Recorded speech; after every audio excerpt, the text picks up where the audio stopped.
I'm back with a new reel, and my today's reel is about how does diplomacy change decisions. That's really important to understand, and let's talk about Indian diplomacy. यदि Indian diplomacy की बात करी जाए तो Indian diplomacy बहुत ही smart level पे काम कर रही है।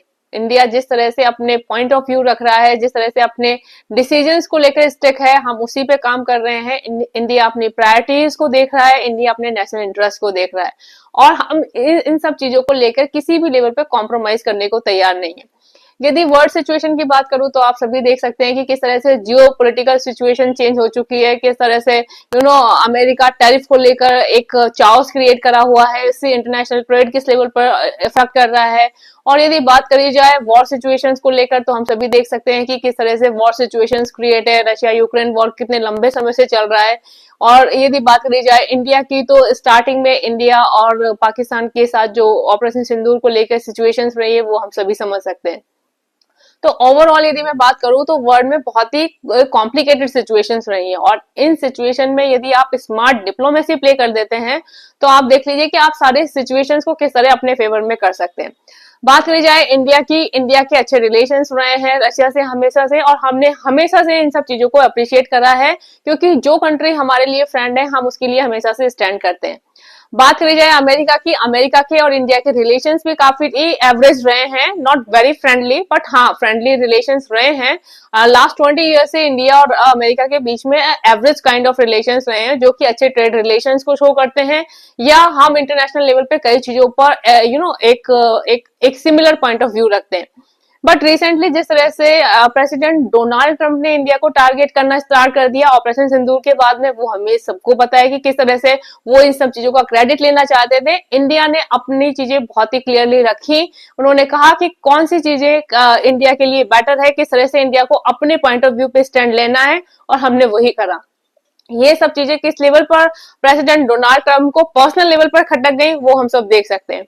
आप देख सकते हैं कि किस तरह से अमेरिका ने इंडिया को टारगेट करना स्टार्ट कर दिया। आप देख लीजिए H1 वीजा वाला इशू देख लीजिए, जितने भी इंडियन जो लोग थे वहां पर चले गए थे उनको किस तरह से भेजा गया, उस चीज को लेकर देख लीजिए।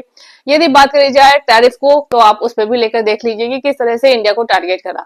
तो इंडिया ने इन सब चीजों को किस तरह से रिप्लाई करा है अमेरिका को, ये भी समझना बहुत है। हमने बहुत ही कामली चीजों को मैनेज करा है, हमने किसी भी चीज को लेकर ओवर रिएक्ट नहीं करा है, ना ही इस चीज को एक्सेजरेट करा है। यदि उन्होंने हम पर टैरिफ लगाया है, ये पेनल्टी टैरिफ लगाया है, हमने उसको लेकर भी उस लेवल पर बातें नहीं करी है, या कुछ भी उल्टा सीधा स्टेटमेंट नहीं दिए। इंडिया ने बहुत क्लियरली कहा है कि हम वही करेंगे जो हमारे लिए इंपॉर्टेंट है या हमारे नेशनल इंटरेस्ट के लिए प्रायोरिटी पर है। हमने रशियन ऑयल परचेज करना कंटिन्यू रखा, क्योंकि हमें पता है कि हमें रशियन ऑयल हमारे लिए कितना इंपॉर्टेंट है। और आप देख लीजिए कि इंडिया ने अपनी जो सबसे नेगेटिव हमारा एस्पेक्ट था कि हम लोग डिपेंडेंसी हमारी बहुत थी, हमारी इंटरनेशनल मार्केट पे डिपेंडेंसी बहुत हो रही थी, और इसी को हमने इस पर काम करना स्टार्ट कर दिया। और किस तरह से हम अपनी डिपेंडेंसी को कम करते जा रहे हैं, या ट्रेड रिलेशंस में हम किस तरह से अफ्रीकन कंट्रीज को भी इन्वॉल्व कर रहे हैं, किस तरह से एशियन कंट्रीज को भी इन्वॉल्व कर रहे हैं। हमारी जो मैक्सिमम डिपेंडेंसी थी अमेरिका को लेकर, जिसके लिए अमेरिका को लगा कि यदि इंडिया को हमने हिट करा तो इंडिया बुरी तरह से टूट जाएगा, हमने अपना पूरा ट्रेड शिफ्ट कर दिया। हमने अफ्रीकन कंट्रीज को इन्वॉल्व करा, हमने यूरोपियन कंट्रीज को इन्वॉल्व करा, हमने एशियन कंट्री को इन्वॉल्व करा। तो हमने अपनी चीजों पर अड़िग रहे, बट हमने अपने नए डायमेंशंस डेफिनेटली देखे कि हमें यदि यहाँ से हमें बैकलॉग मिल रहा है तो हम कहाँ पर अपने आप को एक्सपेंड कर सकते हैं। हमने सारी चीजों को बहुत ही क्लियरली एनालाइज करा।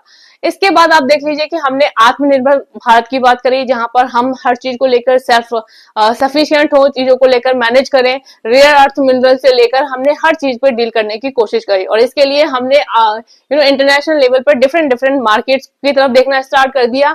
हम किसी एक पर्टिकुलर मार्केट पर स्टक ना होके हमें जहां से जो बेस्ट मिलेगा हमने उस पर काम करना स्टार्ट कर दिया।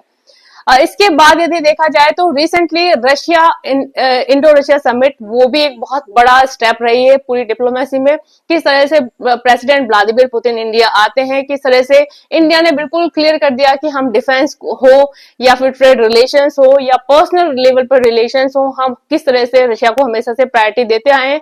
जबकि यूरोपियन कंट्री या अमेरिका की बात करी जाए तो इन्होंने हमेशा से यही ट्राई करा है कि इंडिया, चाइना और रशिया से अलग रहे। क्योंकि यदि इंडिया रशिया और चाइना से अलग रहता है तब भी अमेरिका अपने बेनिफिट फुलफिल कर सकता है एशिया में। और अमेरिका को एशिया में एक ऐसा कंट्री चाहिए जो अमेरिका एक तो एक टॉप पोजीशन पर हो और अमेरिका के साथ मिलकर उस लेवल पर चीजों को मैनेज कर सकता हो। तो अभी यदि आप देखें साउथ एशिया में तो इंडिया ही एक ऐसा कंट्री है जो कि चाइना के टक्कर में स्टैंड कर सकता है। तो अमेरिका इंडिया को किसी भी लेवल पर खो सकता नहीं है, ये हमें क्लियर है। क्योंकि यदि अमेरिका को अपनी डोमिनेंस रखनी है तो उन्हें इंडिया को सपोर्ट करना पड़ेगा। लेकिन चाइना जिस तरह से सुपर पावर बनती जा रही है ये भी एक बहुत बड़ा थ्रेट है अमेरिका के लिए। अमेरिका डायरेक्टली चाइना को डील भी नहीं कर सकता क्योंकि चाइना जिस तरह से इकोनॉमी की बात कर लो या डिफेंस की बात कर लो, हर लेवल पे चाइना बहुत हाई लेवल पे स्टैंड कर रहा है। तो ये चीजें अमेरिका के लिए डेफिनेटली थ्रेट हैं और अमेरिका नहीं चाहता कि उसकी थ्रेट और बढ़ जाए। यदि इंडिया, चाइना और रशिया या बिग कंट्रीज की बात करी जाए तो ये सारे कंट्री यदि एक साथ आ जाते हैं तो आप सोच लीजिए कि 60% कंट्रीज एक साथ आ रहे हैं और 60% कंट्री यदि एक साथ आके अपनी करेंसी को प्रायोरिटी देने लग जाएंगे तो अमेरिकन डॉलर का क्या होगा। तो ओवरऑल यदि आप चीजें देखेंगे तो बहुत ही ज्यादा कॉम्प्लिकेटेड है और हमने इन सब चीजों को स्मार्टली मैनेज करा, समझा, हमने अपने पैक्ट को बनाया और किस तरह से हमने उन कंट्रीज के सपोर्ट में स्टैंड करा जो कि हमारे जियोपॉलिटिकल सिस्टम को चेंज कर सकते हैं। इंडिया ने अभी रिसेंटली चाइना जाके समिट में एससीओ समिट में पार्टिसिपेट करा, रशिया भी वहां पर था। उसके जाने के पीछे भी इंडिया का मेन रीजन यही था कि अमेरिका को ये लग रहा है कि इंडिया को हम टारगेट कर लेंगे, ये पॉसिबल ही नहीं है। इंडिया जानता है कि इंटरनेशनल लेवल पर अपने इंटरेस्ट को किस तरह से प्रायोरिटी पे रखा जाए और अपनी कंडीशंस पे किस तरह से काम करा जाए। इसके बाद आप देख लीजिए कि किस तरह से इंडिया रशिया समिट हुई। इसके बाद प्रेसिडेंट डोनाल्ड ट्रंप के कॉन्सेप्ट क्लियर हो गए कि यदि हमने इंडिया को साइडलाइन करा तो इंडिया डेफिनेटली अपने लिए बेटर ऑप्शंस ले लेगा और उसका सबसे ज्यादा नेगेटिव इंपैक्ट पड़ेगा अमेरिका पे। अमेरिका अब किस तरह से अपनी पॉलिसी चेंज कर रहा है, किस तरह से इंडिया को दोबारा प्रायोरिटी पे रखना चाहता है। Recently American president Donald Trump India visit पर आना चाहते हैं 21 दिसंबर को और इस विजिट पे आने के बाद वो ये भी करेंगे कि इंडिया को वीटो पावर दी जाए। तो ओवरऑल सिचुएशंस बिल्कुल क्लियर होती जा रही है। इंडिया की डोमिनेंस बहुत ही प्रोमिनेंटली सामने आ रही है। सब लोगों को पता चल रहा है कि इंडिया किस लेवल पे स्टैंड ले रहा है, किस तरह से हमारी डिप्लोमेसी स्मार्टली प्ले करी जा रही है या किस तरह से हम हर सेगमेंट को प्रायोरिटी पर रखकर अपने नेशनल इंटरेस्ट पर काम कर रहे हैं।